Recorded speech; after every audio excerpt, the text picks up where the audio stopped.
جی السلام علیکم ورحمۃ اللہ۔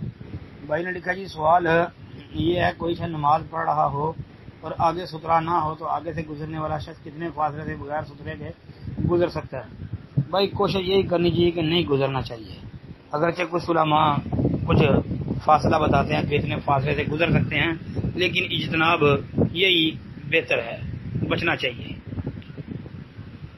جی۔ باقی یہ جو ہے کہ اگر کوئی بغیر سترے کے آگے سے گزرے تو اس کے متعلق کوئی حدیث بیان فرما دے جی۔ جو بندہ نمازی کے آگے سے گزرتا ہے تو گزرنے والے کو روکنا چاہیے، پوری کوشش کرنی چاہیے کہ اس کو روکا جائے، اور اس بارے میں احادیث بھی موجود ہیں۔ صحیح مسلم کے اندر 505 نمبر حدیث ہے،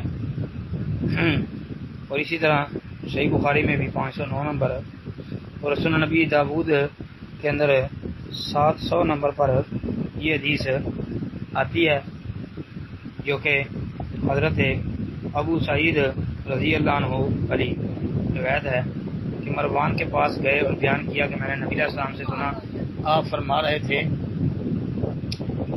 جب تم میں سے کوئی کسی چیز کی طرف نماز پڑھ رہا ہو جو اس کے لیے لوگوں سے ستھرا ہو، اور کوئی اس کے آگے سے گزرنے کی کوشش کرے تو اس کے سینے کے آگے ہاتھ کر کے اسے روک دے، اگر وہ انکار کرے تو اس سے لڑائی کرے، بلا شبہ وہ شیطان ہے۔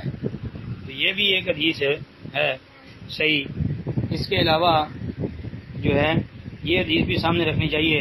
ابو جہیم رضی اللہ عنہ والی وہ بیان کرتے ہیں کہ رسول اللہ صلی اللہ علیہ وسلم نے فرمایا، نمازی کے آگے سے گزرنے والے کو اگر معلوم ہو جائے کہ اس پر کتنا گناہ اور عذاب ہے تو اس کے بدلے اسے 40 تک کھڑا رہنا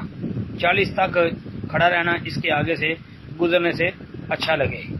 اب 40 سے کیا مراد ہے کہ یہ نہیں پتا کہ نبی 40 کے لفظ کے ساتھ دن، مہینہ یا سال کیا فرمایا، یعنی 40 دن کہا، یہ 40 مہینے، یہ 40 سال۔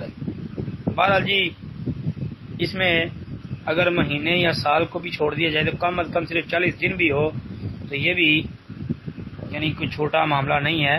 اس سے پتہ چل جاتا ہے کہ نمازی کے آگے سے گزرنا کتنا سخت جرم اور گناہ ہے۔